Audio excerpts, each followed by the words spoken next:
I am the apocalypse. The cold was the first thing I felt. Even before my eyes were open, I felt a very deep chill in my core. 1,000 spindles of ice sewn between my tissues. I blinked, my eyelids slowly bringing and stealing back the darkness, and with it the desire to keep them closed forever. I was lying face down on the floor, the tiles speckled with brown blood. I moved my arms to push myself up, but my muscles were stiff, almost too stiff to bend without breaking. I feebly pushed myself up, forcing weight upon my deadened legs. I began to wonder why I felt the way I did. I wasn't sure how long I'd been lying there. There was the most peculiar feeling in my stomach, a sort of dissolution. Perhaps I had ingested something that knocked me out. Wait, where was I? I looked around the room I was in. It was a kitchen. Mostly everything in order except for a few traces of a hurried exit. The back door was open, barely bolted to the top hinge. Cabinet door were left open, and it seemed only the food readily edible was taken. A knife set was knocked over, with a few blades missing. There was blood splattered on the floor, in which I was laying. I could see a putrid stream of it running down my shirt, but after a quick search, I couldn't find nor feel any wounds. Each window I saw had the blinds drawn, and the lights turned off as if the house's occupants were hiding. I went into the living room, barely bending my brittle knees into an awkward walk. It was dark, but I could see the outline of furniture well enough. There was nothing out of the ordinary except for that the front door was being barricaded with a desk. There was a bedroom towards my right. The door was closed, and then a hallway near the front door. The entire house was dark and empty, except for me. Where was I? Whose house was this? And then I realized I didn't know who I was. I thought and thought and thought upon it, trying to bring up memory of a name, a friend, an activity, my face. I didn't even have a vague image of my own face, and the feeling of facelessness was eerily disconcerting.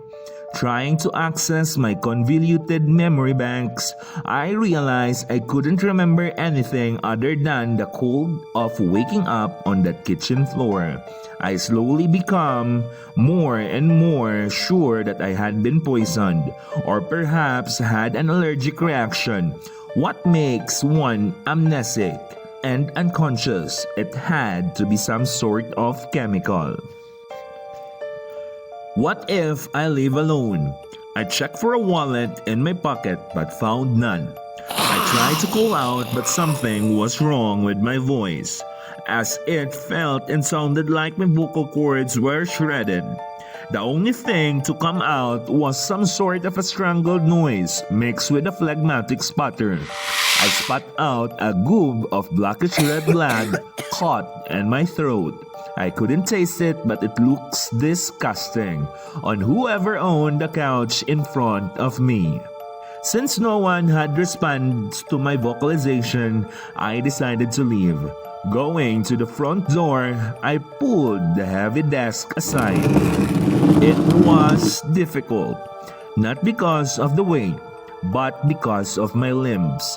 My arms felt encumbered by hundreds of pounds, and the rest of my body had been struck by some sort of torpor, like it was being pulled towards a supermassive black hole in the opposite direction I tried escaping to. Trying to grip the hulking piece of furniture was difficult as my finger wouldn't cooperate. But the desk gave way easily, more easily than I thought it would. I'm not sure how long I spent trying to open the door. Time seemed different. I couldn't tell how long a moment was, as I was completely grounded in the present. Trying to recall waking up in the kitchen was slowly becoming more difficult. After what could have been hours of feeling, I orchestrated all my fingers together into a twisting motion and opened the door. The difficulty of something seemingly simple perplexed me, but I lost interest and soon forgot about it. I had heard of concoction that paralyze, but were there some that cause memory loss as well? I knew of the Haitian zombies that forget themselves entirely and serve whatever voice they heard after they resurrected.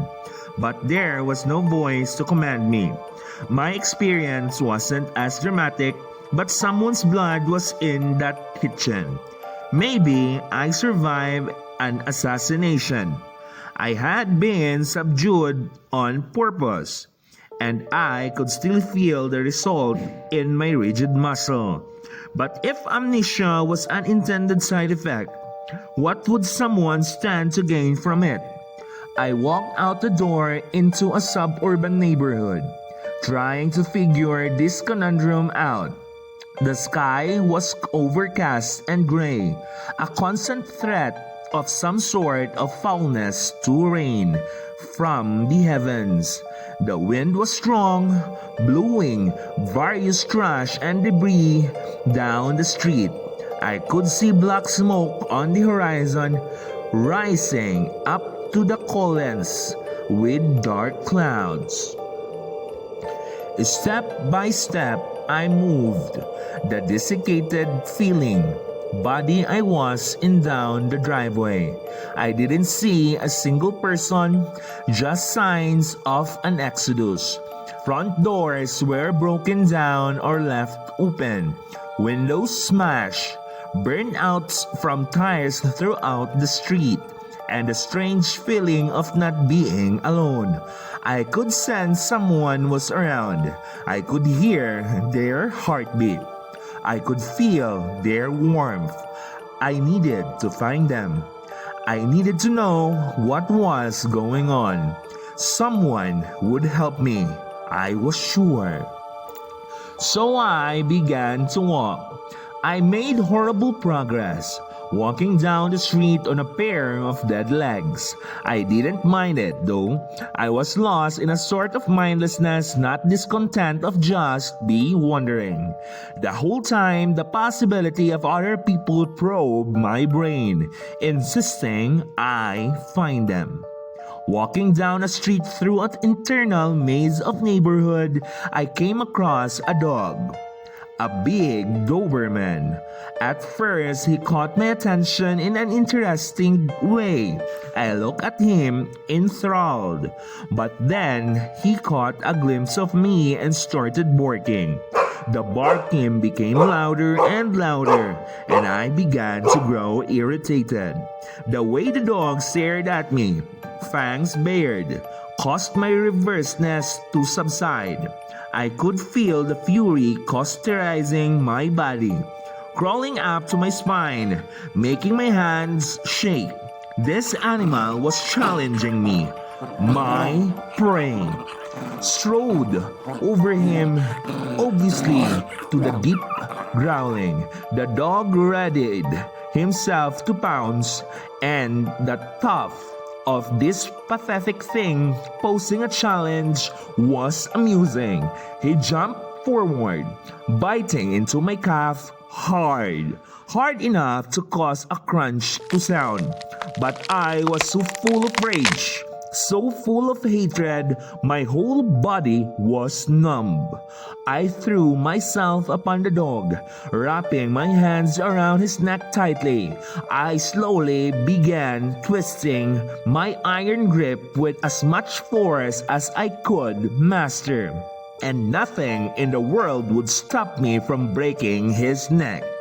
He managed a whimper in such a saddening manner that if I could feel sorrow, it would have hurt me inside. So I made it excruciating for the dog, finally breaking his neck after his head was twisted 180 degrees. Then I picked up his corpse up, slammed it into the street, and started pouncing in his ribcage, grinding his flesh and innards against the cement with my fist, until just the head and the hind legs remained intact, connected together by a spine and fur matted with the dog's bloody remains. When I was done, I asked myself what I had just done. I now felt nothing. I was calm. I was collected.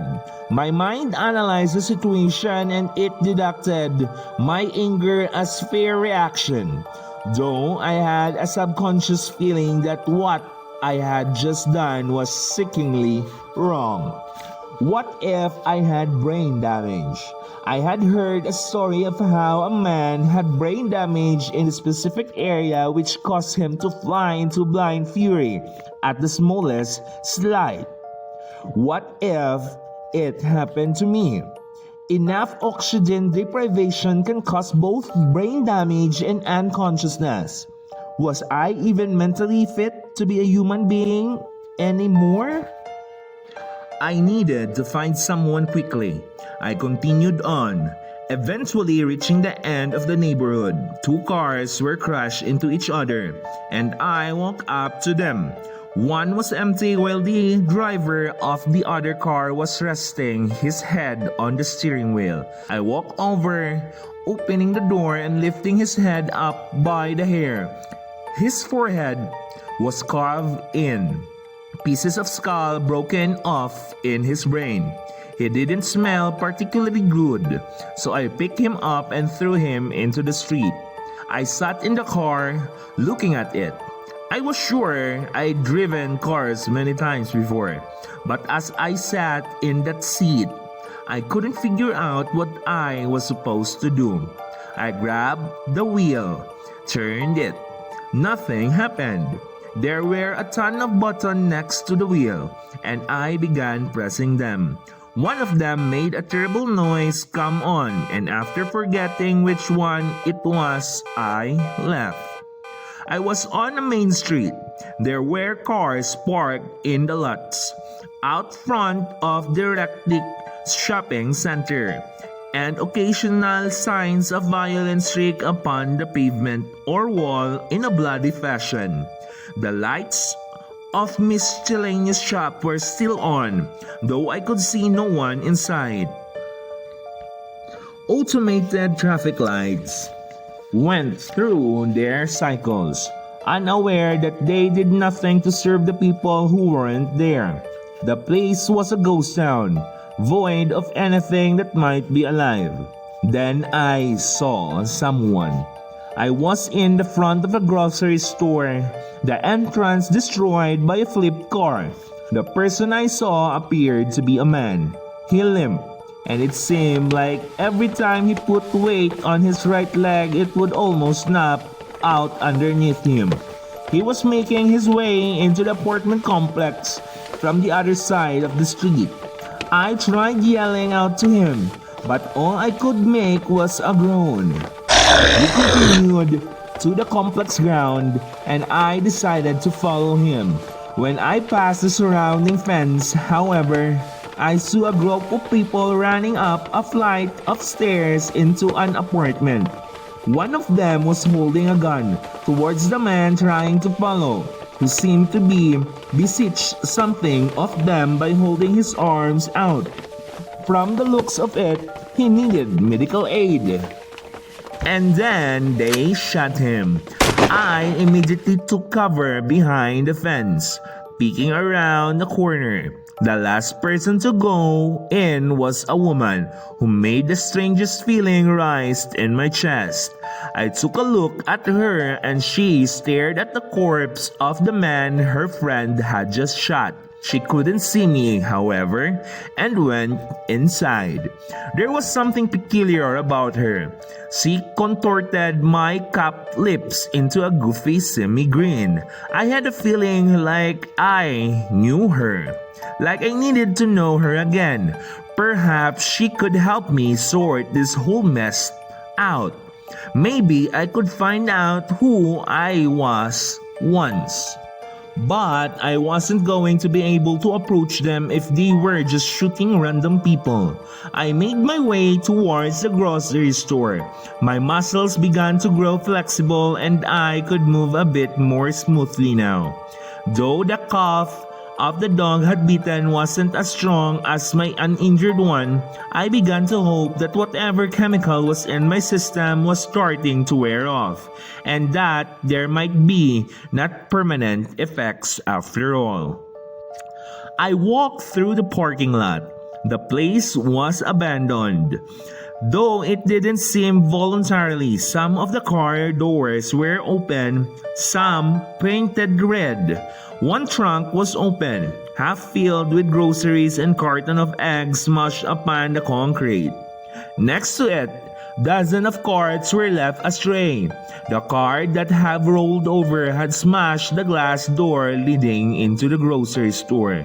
It appeared the car was resting upon a few people, their blood and organs forced out their bodies all over the cement.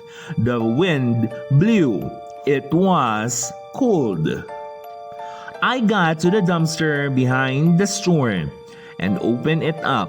I grabbed a piece of cardboard and underneath was a small child, face gnawed until it was unrecognizable.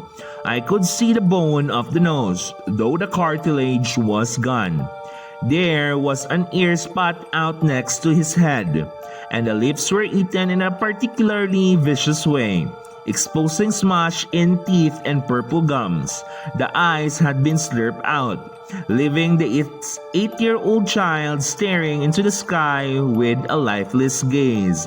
The skull was smashed in and the brain was served at 98.6 degrees Fahrenheit. The body had pieces picked off it by varying degrees, in some places to the muscle, in others to the bone. This was the work of something wild, something extremely voracious. The child was small enough to be an easy meal for a pack of starving dogs. There was even a news report about cases like this a few months ago. Wasn't there? Or did it seem like something that would be on the news, regardless? I reached my hand into the emptied stomach, digging up the past remains in search of wet blood. After getting some, I wrote, "I'm not an enemy, don't attack," on the cardboard. The body gave off a foul stench. It wasn't the sight so much as it was the scent that deterred me. It wasn't decomposition, but there was something definitely wrong with the corpse. So I left, utterly forgetting the small child. I arrived back at the opening of the apartment complex. The door the group had entered was shut tight. I waited, not sure how long it was, but completely contented with passing the time doing nothing. Then I thought it would be better to see them coming before they could see me. So I took my sign and went to the cemetery across the street from the apartment, where I would be able to properly observe them. Night came. Everything was quiet. Not a single car passed. No one walked along the sidewalk. There wasn't a single person out picking up fast food, visiting the grocery store, or renting a movie. Orange glows on the horizon keep me company. I lay there, silently, watching, alone in a yard full of corpses. I had the same sensation I had in the neighborhood I woke up in. There were people around. I knew I could feel the ones in that apartment, so I waited for them. The only uncomfortable part was the cold. I couldn't get warmth at all. I wish my body would metabolize whatever was in me. I just wanted to feel alright again. I was slowly beginning to forget what exactly I needed. Metabolize from my body. Was it something bad? It couldn't be, as I felt perfectly fine. I had a vague feeling that I should wait for the people who went into the house, that maybe that woman I saw could tell me what I needed out of my system. I spent the night next to the grave of Chris Redfield. Then they came. It seemed slow, but I couldn't be sure. My mind was only conjuring up blanks when I tried accessing the last few hours' image. The clouds stayed, like a dark harbinger, hiding whatever might be bright. Whatever was left that could be warm, if there was anything that could make me warm again. Finally, I saw them come out. A few, including the woman. I made as much haste as I could, holding my sign, until I caught one of their eyes. It was a man, thin, gaunt, bones quite prominent, like an undead skeleton. He had a handgun, and as soon as I came into his vision, he pulled it up, aiming it at me, yelling out a warning. The other two looked at me, and the woman I had seen gasped. I got a better look at her. She was beautiful, even angelic. Blonde hair of a very light color, green eyes, the color I imagine Mother Nature herself might have. I could see an aura around her of a bright white. I saw it shoot towards me, and I was instantly soothed. My legs felt alright. My spirit was healed. My rejuvenation. I love her, and I'm sure I love her even more back before, when I knew who I was. She looked at me, mouth agape, expression stunned. The skeleton, covered in flesh, took a step forward, but she stood in front of him. I held my sign out and she read it. I could see a tear that ran down her face. They muttered a conversation to each other, but the man let me continue on. "No! How can you trust him?" the man yelled as the woman I loved started walking towards me. "We're going back right now, with or without you." And the other two started running back the stairs. They meant nothing to me, however, so I didn't care. I dropped the sign. This woman, a complete stranger to me yet so familiar. I felt that if I lost her now, I would lose my entire life. She came closer and stopped. "Is that you?" she whispered. "Shh, shh, shh." I managed to articulate with difficulty. For this woman I could remember nothing about. This woman that I love, I would do anything. She walked up to me. I extended my arms to embrace her, and when she fell into them, I ripped her fucking throat out. The flesh in my mouth, 1 second and swallowed in the next. She started choking on blood, trying to scream and failing to the concrete. She was mute, the same way I was. I got down to my knees, making a fist and smashing through her ribcage to get the best tasting organs. I broke the skin, broke the bones, gripped her heart, ripped it out, and started savoring it. I had no idea why I was doing any of this, as I was now a mere victim of my instinct. This drive took over my hands and jaws. This inherent rage encoded within my existence. I knew the purpose of my existence. The only thing I loved right now was the way her flesh tasted. The first thing I had been able to taste in so long. It had the perfect texture, the right amount of chewiness, and the blood was a perfect complement. I felt an elation. I felt an amazing high I had never known as I consumed her carcass. I felt a tooth get stuck in a particular calloused piece of hand, but I swallowed it anyway. I would regret this later. If I could still regret. If I could still regret, I might regret that after I had my fill, this woman would get up only to suffer the same bewilderment and estrangement from reality as I had. I might regret I was purposely going to let her reanimate so she could infect others. I might regret the death of the others she would eat. I might regret letting the corpse of the children be thrown into dumpster after her victim did their part to spread this disease. If I could still regret, if I even cared to regret, I might regret succumbing to the result of my twist of fate. I am now the plague bearer. I am now one I used to despise in horror movies. And then I began to feast.